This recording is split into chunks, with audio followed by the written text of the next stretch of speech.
ऋषभ जी कह रहे हैं, जात यादव अपनी जाति पर गर्व करते हैं तो कुछ नहीं कहता, पर वही ब्राह्मण अपनी जाति पर गर्व करे तो सारे गाली।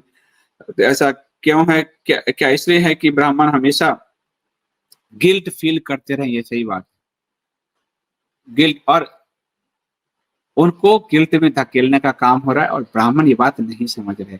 ब्राह्मण को पॉलिटिकल पार्टी से स्वतंत्र होने की जरूरत है। कोई एक ब्राह्मण की चेतना जगी तो पुष्यमित्र शुंग हो गया, ये कोई एक ब्राह्मण की चेतना जगी तो भगवान परशुराम हो गए, कोई एक ब्राह्मण की चेतना जगी तो बाजीराव हो गए।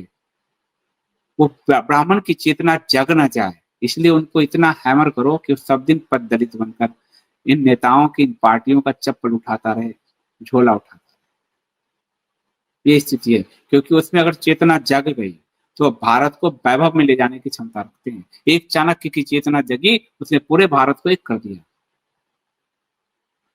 चेतना, क्योंकि ज्ञानवान व्यक्ति ही जो है आपको झकझोर सकता है समाज। तो उस चेतना पर प्रहार किया गया कि तुम शोषक हो, तुमने शोषण किया, तुमने जाति पैदा की, तुमने, यही सब जो संघावत आदि कहता है, ताकि वो जिंदगी भर अपराध भाव में जीकर इन पॉलिटिकल पार्टियों का टूल बन के रहे, झोला उठाए, चप्पल उठाए, झंडा उठाए, एक टिकट के लिए, एक पार्षद, विधायक, सांसद की टिकट के लिए दांत निपोड़ता, उनका चप्पल ढोता रहे। तो जब आप चप्पल ढोगे तो आत्मा तो ऐसे ही मर गई, तो चेतना कहाँ विकसित होगी? वह आत्म गौरव को छीनने का, छीजने का काम हो रहा है ब्राह्मणों पर अटैक कर। और सवर्ण सभी पे, राजपूतों पे भी अटैक किया जा रहा है, बेमतलब का विवाद किया जा रहा है। इतने महान थे राणा सांगा, उन पर विवाद कर रहे हैं ये लोग। कभी राजा भोजराज पे विवाद शुरू कर देते हैं, कभी कुछ विवाद शुरू कर देते हैं।